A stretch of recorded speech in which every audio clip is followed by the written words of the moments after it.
علی ولی اللہ،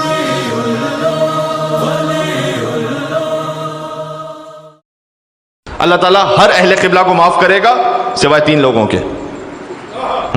حدیث میں پہلا یہ کہ آقِ والدین،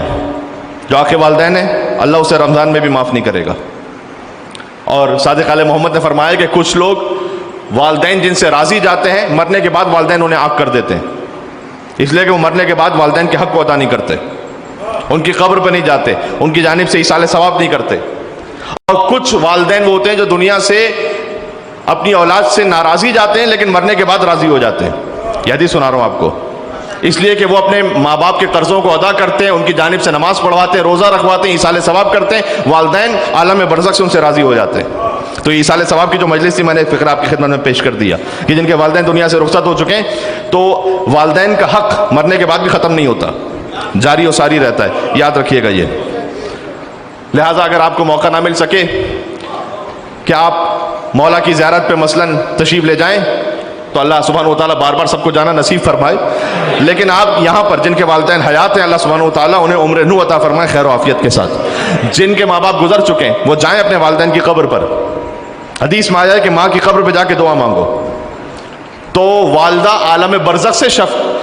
سفارش کرتی ہیں، شفاعت کرتی ہیں، اس لیے ماں کی قبر پہ جا کے دعا مانگو۔ بلکہ باب الحوائج مولا موسیٰ کاظم علیہ السلام کا فرمان ذیشان ہے کہ جب تم جاؤ اللہم صلی علی محمد وعلی محمد، کہ اگر تم ہم اہل بیت کی زیارت کی قدرت نہ رکھتے ہو تو ہمارے صالح ماننے والوں کی قبروں پر جاؤ، تو اگر تم اس نیت سے جا رہے ہو تو تمہیں ویسا ثواب ملے گا کہ جیسے تم کسی حرم امام میں موجود ہو۔ کیا کہنا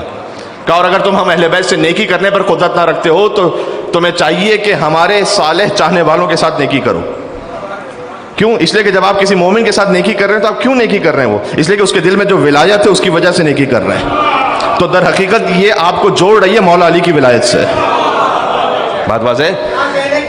جی؟ اس لیے میں جوان ساتھیوں سے بات کر رہا ہوں، بزرگ تو جانتے ہیں، اور جناب محترم مکرم ابرار بھائی انہوں نے جو الفاظ ادا کیے تو یہ ان کے یعنی محبت ہے ان کی، اور انہوں نے ہمیشہ احترام جتنا دیا ہے، اور خاص طور پر جو علامہ صاحب سے ایک تعلق رہا اس نسبت سے، تو اللہ سبحانہ و تعالیٰ ان کے برادر کے درجات بلندتر فرمائے،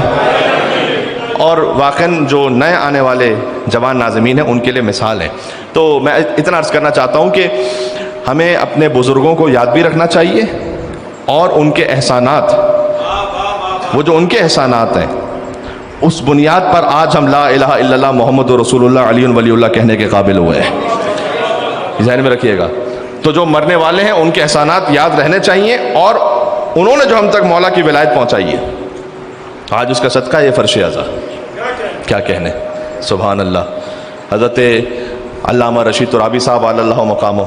حضرت علامہ طالب جوہری صاحب علی اللہ مقامہ، اور جتنے بزرگان دین و اسلام جنہوں نے خدمت کی، خاص طور پر کراچی کے فرش اعضا کی، ان سب کے بلندی درجات کے لیے یہاں سے وہاں تک مل کر بلندر صلوات بھیجیں محمد و آل محمد پر۔